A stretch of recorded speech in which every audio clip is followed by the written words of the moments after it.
Today, we're learning about how to find the areas of triangles. Let's get to it. Before we get to triangles, we're going to go back to rectangles. So here we have a rectangle that's got a length of 4 units and a width of 3 units. The area is really simple. Length times width, 4 times 3 is 12 square units.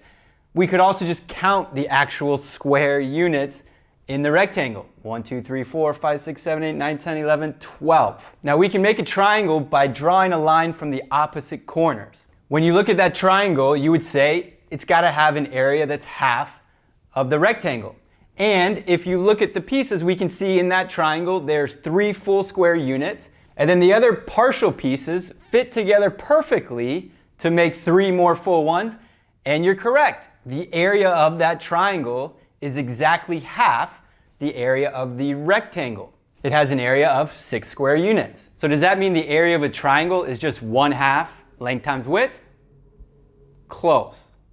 Length and width makes sense for right triangles like this, but then when you have acute or obtuse triangles like these, you look at those and you think, well, what exactly would be the length and what exactly would be the width?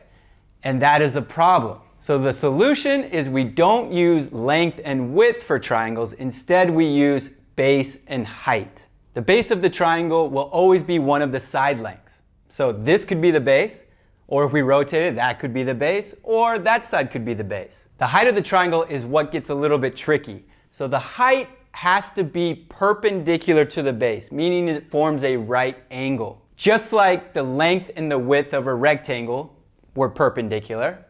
And also, when you think of how you measure your height, you stand flat against the ground, straight up and down, and they measure perpendicular with the ground.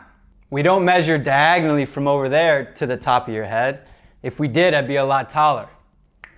Maybe we should do that actually. So if you have a triangle like this, that could be the base, and then therefore perpendicular to that all the way to the top of the triangle, that would then be your height. Or if we rotate it, that could be the base, and then this would be the height.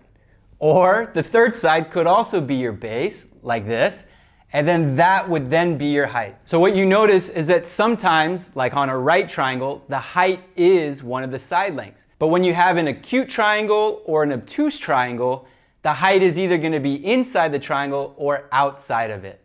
But one thing is always true. The base and the height are always perpendicular to each other. That's the key. So the area of a triangle is going to be 1/2 base times height, or you could also think of it as base times height divided by 2, whichever is easiest for you. Now let's get to some examples. In this situation, my base is going to be the 12 centimeters and my height is going to be the 4 centimeters. They are perpendicular to each other, which is what we want. So for this problem, I'm going to use A equals 1/2 base times height. So all I have to do is substitute my base, which is 12, in for B, and my height, which is 4, in for H. Pretty simple. So that's how I'm going to write it. Now, 12 times 4 is 48, and then half of 48 is 24. And remember, we're finding the area, which means our units need to be squared. So in this case, I've got centimeters.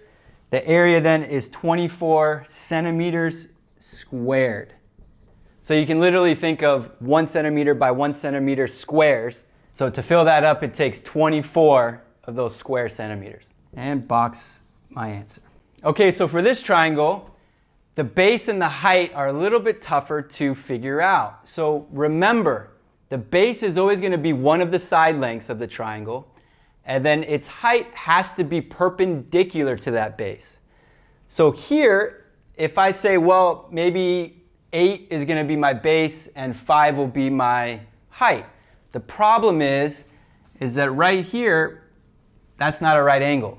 So if 8 is my base, which is fine, it can be, 5 cannot be the height. Okay? We need to be perpendicular to that base. But if we look over here, we can see this dashed line going perpendicular to that base, which was 8. We can see the 90-degree symbol right there. So in this situation, 8 is going to be my base, but 4 is going to be my height. That 5 inches right there is just to kind of trick you. So hopefully you didn't fall for it. All right, for this one, I'm going to use base times height divided by 2 just to show you the difference. So all I need to do is substitute my base, which is 8, in for B, and my height, which is 4, in for H. So we've got 8 times 4 divided by 2. And what I can do here is, instead of multiplying first, I can actually simplify. They're both even numbers, so I could choose either. I'm just going to simplify with the 8, so that becomes a 4. And 4 times 4 is 16.